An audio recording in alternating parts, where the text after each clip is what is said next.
Diluc is the classic Pyro Claymore DPS character of Genshin Impact, and while he may not be the best DPS like everyone thought he was upon release, he's still a solid option, and whether you lost your 50-50 or you simply like the new duds, you're in the right place if you want to know how to build him. Hi, my name is Blossums and welcome to another Genshin Impact build video, and today we're going to be going over how you're going to want to be building Diluc, his weapons, his artifacts, his different teams, and while admittedly not much has changed for him, the teams have certainly gotten more interesting, and I think that portion is going to be pretty cool. And we're also going to be discussing a little bit about how he might interact with Dendro and what you can expect there. So we've got quite a bit to cover, but before we do, don't forget to leave a like and subscribe to the channel if you enjoy this kind of content. But without further ado, let's go ahead and talk about Diluc. First up, let's talk a little bit about his kit, and Diluc is a Pyro Claymore DPS oriented character, and a lot of the damage that he's going to be doing is going to be coming from his E skill Searing Onslaught. And the way that this works is you can use it up to 3 times in a row with a little bit of time in between, and during that downtime between the uses of his E skill, you're likely going to be trying to apply some sort of element, most common going to be something like Hydro with Xingqiu's Elemental Burst, applying that element and then reacting with the next E skill. And as I said, you get to do that 3 times, and each of these hits have different modifiers, and it has a cooldown of 10 seconds. If you don't use one of the E skills within a certain amount of time, it's about 4-ish seconds, then you lose the rest of the E skills and it goes on the full 10-second cooldown. And this is quite nice because, as I said, that little downtime that you have, you're going to be applying other elements so you can have a big reaction for your E skill, more often than not going to be Vaporize or Melt. But this isn't the only source of his damage. A lot of his other damage is going to be coming from Dawn, and maybe not for the reason that you actually think.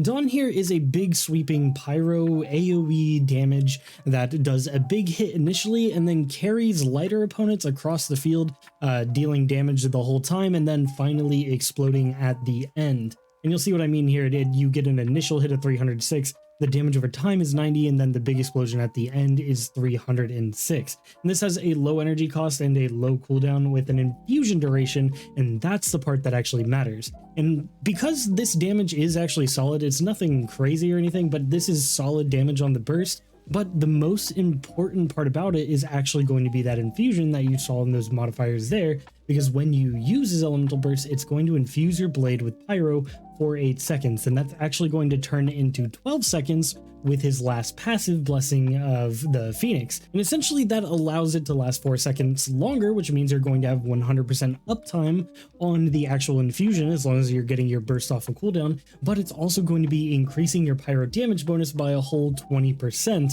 And that's why it's so important, because you're going to be dealing pyro damage with your normal attacks now, but you're also going to be getting a 20% pyro damage bonus for free, which is really strong. And that's why everything in Diluc's kit here can't be ignored, because although the normal and charge attacks aren't anything too crazy special, you're still going to be using them to either apply some sort of element or just dish out some damage while you're waiting for some sort of cooldown. And they're going to be infused with pyro, so you're going to want to level these up too.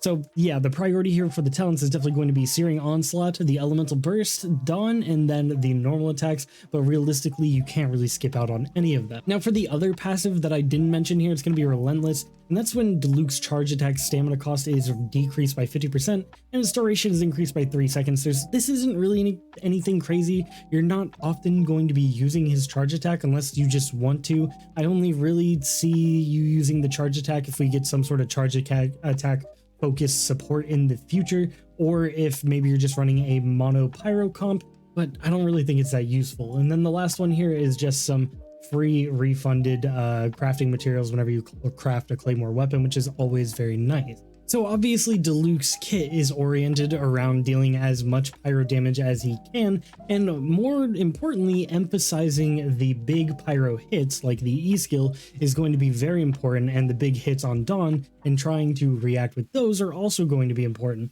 And the way most players take advantage of this, as I said, is setting up some sort of Vaporize via Xingqiu or Yelan or some other means, or maybe freezing an opponent and melting them, and trying to get the most damage that way. But this isn't going to be the only thing he has access to going into Sumeru, and we're going to talk about that now. So while I do think Vaporize and Melt are likely going to be the things you want to emphasize on moving forward, even into Sumeru, it is important to note that we are going to be getting the burning reaction, and it's also important to note that miHoYo has already shown us that there's an interaction between Dendro and Hydro, creating one of those little seeds, and I'm sure Pyro interacts with that in some way, and that's likely going to scale off of Elemental Mastery, which is going to be important for how we're building Diluc, so you're going to want to pay attention to the main stat section there. But yeah, I have a feeling he's going to not only work with his classic Vaporize setups, but when we add Dendro into the mix, we're likely going to be getting another reaction on top of it, kind of for free. We'll still have to wait and see if Dendro actually gets in the way of his reactions, but I have a feeling they're going to be pretty solid all around. I think he's still going to be able to Vaporize while causing the new reaction with Dendro and Hydro, and also just burning in general as a damage over time on top of all of it. I am really interested to see how that all plays out, but I wanted to make note of it for his build video here because I have a feeling he'll be a pretty fun pairing for some different Dendro compositions. He still might not be the best Pyro character for those Dendro compositions, but something worth noting regardless. Next up, let's talk about some artifacts, and first of all, we'll talk about artifact sets, and I think the best one on him is going to be the Crimson Witch of Flames. You get a 15% pyro damage bonus, which is fantastic, but not only that, you get the increased overload and burning damage, which is soon going to be important, but you also get the increased vaporize and melt damage, which is very nice. But Diluc is one of the very few pyro characters who can actually take advantage of the final part of the 4-piece Crimson Witch of Flame set here, where when you use your elemental skill, it increases the 2-piece set bonus by 50% of its starting value for 10 seconds, max 3 stacks, and since you can use his E-skill 3 times in a row, you can actually get all 3 stacks, and not many other pyro characters can actually take advantage of that, especially not right away. A lot of the time you have to wait for one of the cooldowns to come back in order to get the 3rd stack on maybe like a character like Flea or something. But Diluc can get all 3 stacks right away and keep them up indefinitely because the cooldown on his elemental skill is 10 seconds, so you can always keep those going, which is very nice. He's one of the very few characters that can actually do that. But this isn't the only 4-piece set in the universe that you can use. You can use some other ones, namely something like the 4-piece Gladiator is really good on him. It's going to be increasing your normal attack damage and increasing your attack in general, which is pretty good. You could also use something like the Retracing Bolide if you plan to have a shield character or something.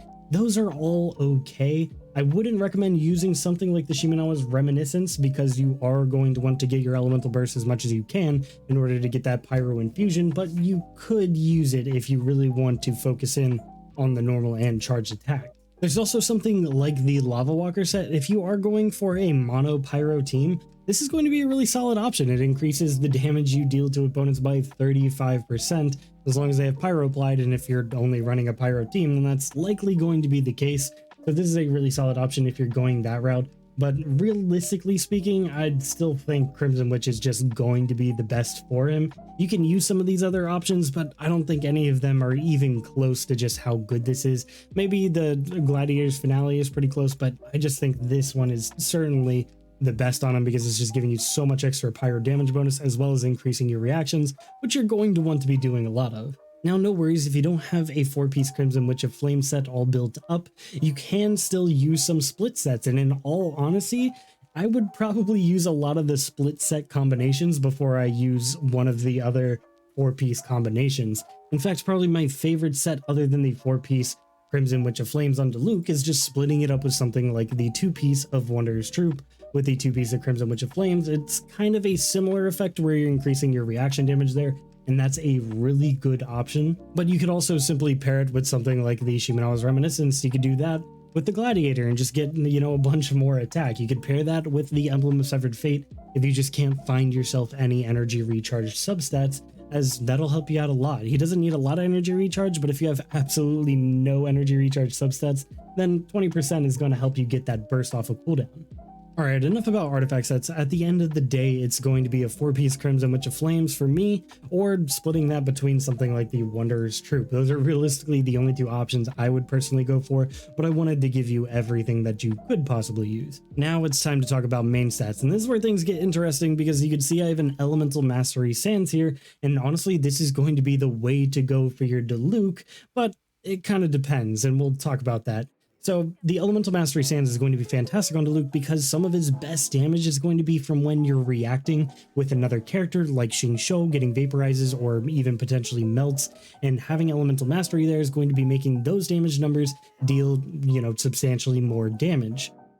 But this is largely dependent on what weapon you're going to be using on Diluc, or if you're able to provide some sort of consistent attack buff on him, because you are still going to be wanting good attack percent for your Diluc to make sure that he's dealing that good damage. And if you don't have a source of that attack percent, then using an attack percent Sands is going to be a fantastic option for you. So both of these are quite good. I personally use the Elemental Mastery Sands, especially because of the weapon I use, and we'll talk about that later. But the rest of these main stats are quite simple. At a Pyro damage bonus goblet is simply going to be the best here for the goblet. You can use attack percent if you just don't have one, but Pyro damage is certainly the place you're going to want to be for his goblet. And then crit rate or crit damage, whatever is going to yield you the best 1-to-2 ratio for your crit stats, is going to be the move for you. So let's go ahead and talk about some of these substats. Crit rate and crit damage are just going to be your top priorities for those substats. Attack percent is of course highly welcome on Diluc, and then Elemental Mastery is of course very welcome.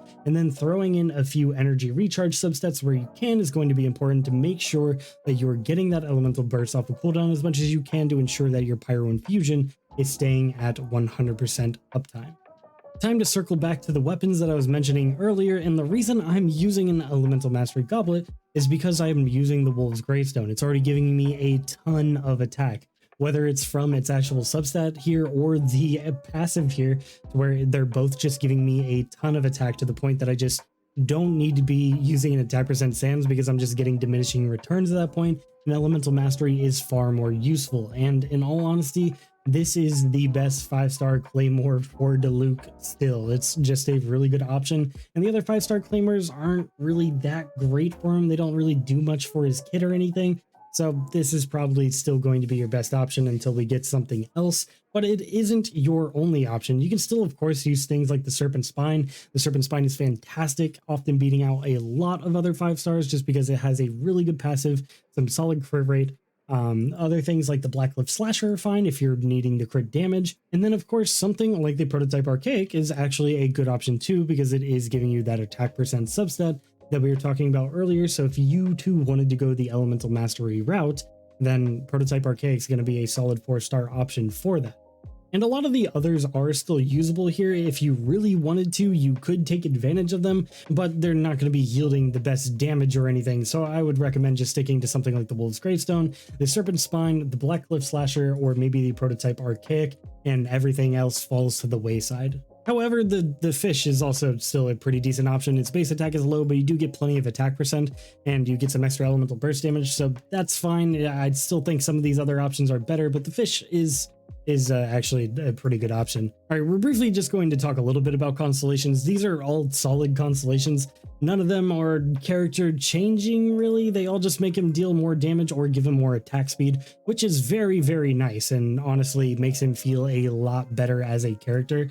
But you don't need any of them for him to be a solid character. They all just, as I said, make him deal more damage, which, what's wrong with that, right? However, the C6 is pretty interesting because it doesn't interrupt your normal attack combo, which is important because the normal attacks do, of course, have different modifiers, and the 4th hit has the biggest modifier here. So if you're not interrupting your combo, then you're going to be able to get this off more often, meaning that you'll, in the end, be dealing more damage, and they're coming out faster, so you're dealing more damage. So that's just something to note there. All right, and before we move on to the different team pairings for Diluc, we will go over the stats on mine. I got 1700 attack here, 205 elemental mastery. I wish it was a little bit higher. 65% crit rate, 153 crit damage with 115 energy recharge. All pretty solid. I think energy recharge should be up a little bit more. Power damage is 61 right there. But yeah, realistically, the only way I'd improve this is probably a little bit more attack percent on my subs, a little bit more elemental mastery, and a little bit more energy recharge. But other than that, this is a solid all around. I'm also at level 7, 8, and 7 talents, and I'm going to go ahead and go over each and every one of my artifacts so you know exactly how I got to the stats that I currently have.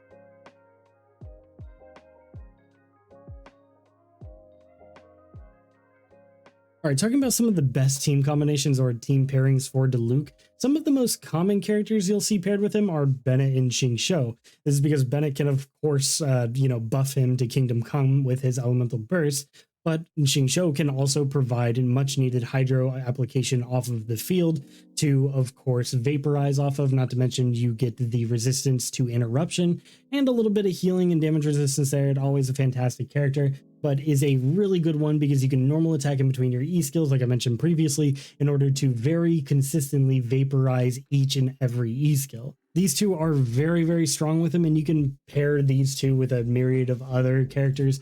Somebody like Kazuha is also very common. You could see this team because then you're shredding the enemy, you're buffing your Diluc, you're getting the vaporizes constantly, and it's just a really good team all around. One of my other favorite teams with Diluc is pretty much a freeze comp where you're using Kazuha, Kokomi, and Ganyu to freeze as much as you possibly can. Kokomi serves as the healer plus Hydro application. Kazuha just having that good grouping, and then when they're all frozen, you can get as many melts as you want on Diluc, and oftentimes you'll be getting vaporizes off of Kokomi's E skill too if they're not necessarily frozen. So this is just a good team to control the enemy and also still get some really big damage numbers for each and every one of Diluc's pyro hits. Now let's talk about something that's a little bit more interesting, and that is double Hydro with Diluc. And this allows it to where you are pretty much vaporizing everything and anything possible, because oftentimes you're going to be missing a couple vaporizes because he's got some infusion on his normal attacks or something. But when you have both of the characters like Xingqiu and Yelan both applying their Hydro, you're pretty much vaporizing anything and everything.